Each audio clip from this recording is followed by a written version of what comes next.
દાહોદ જિલ્લો આદિવાસી બાહુલ્ય ધરાવતો જિલ્લો છે। અહીંયા આદિવાસી સમાજની વર્ષો જૂની રૂઢી અને સાંસ્કૃતિક પરંપરાઓ રહેલી છે અને તેને લઈને જ અહીંયા ઢોલ મેળાનું આયોજન કરવામાં આવ્યું છે। આદિવાસી સમાજમાં પહેલા રૂઢી પરંપરાઓ રહેતી હતી, પરંતુ હવે બદલાતા જમાનાની સાથે સાથે જે આદિવાસી સમાજના યુવાઓ છે તેઓ પશ્ચિમી સંસ્કૃતિ તરફ વળી રહ્યા છે અને તેને ફરીથી આદિવાસી સમાજની રૂઢી અને સાંસ્કૃતિક પરંપરાઓની વચ્ચે વાળવા માટે આદિવાસી સમાજના ભીડ સુધારણા મંડળ દ્વારા જે નગરસિંહ પલાશ છે, ભૂતપૂર્વ પોલીસ અધિકારી, તેમના દ્વારા અહીંયા છેલ્લા કેટલાય વર્ષોથી ઢોલ મેળાનું આયોજન કરવામાં આવી રહ્યું છે। 18 વર્ષ ઉપરાંતથી આ ઢોલ મેળાનું આયોજન કરવામાં આવે છે। અહીંયા આદિવાસી સમાજના લોકો એમના પોતાના ઢોલ લઈ અને અહીંયા ઢોલ મેળામાં ઢોલ વગાડવા માટે આવે છે। જે પ્રમાણે આ નવા જમાનાની અંદર જે આદિવાસી સમાજના યુવાઓ પશ્ચિમી સંસ્કૃતિ તરફ વળી રહ્યા છે, તેમને ફરીથી આદિવાસી સમાજની રૂઢી અને સાંસ્કૃતિક પરંપરાઓમાં ફરી વાળવા માટે આ ભીડ સુધારણા મંડળ દ્વારા જે આયોજન કરવામાં આવી રહ્યું છે।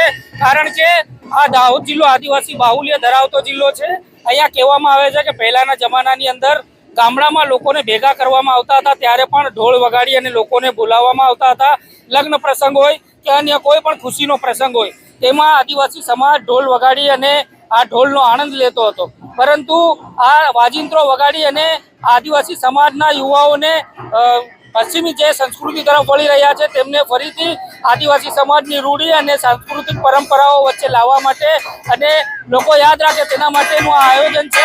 હોળીનો અને ધૂળેટીનો તહેવાર આવતો હોય છે, ત્યારે આ આદિવાસી સમાજ અનોખી રીતે હોળી અને ધૂળેટી પર્વની ઉજવણીઓ કરતો આવતો હોય છે। ત્યારે અહીંયા પરેલના ગ્રાઉન્ડ ખાતે સાંસદ ઢોળ મેળાનું આયોજન કરવામાં આવ્યું છે। 18મો ઢોળ મેળો છે અને નગરસિંહ પલાશ જે ભીડ સુધારણા સમાજના મંડળના પ્રમુખ છે, તેઓ દ્વારા અહીંયા વર્ષોથી આ ઢોળ મેળાનું આયોજન કરવામાં આવી રહ્યું છે।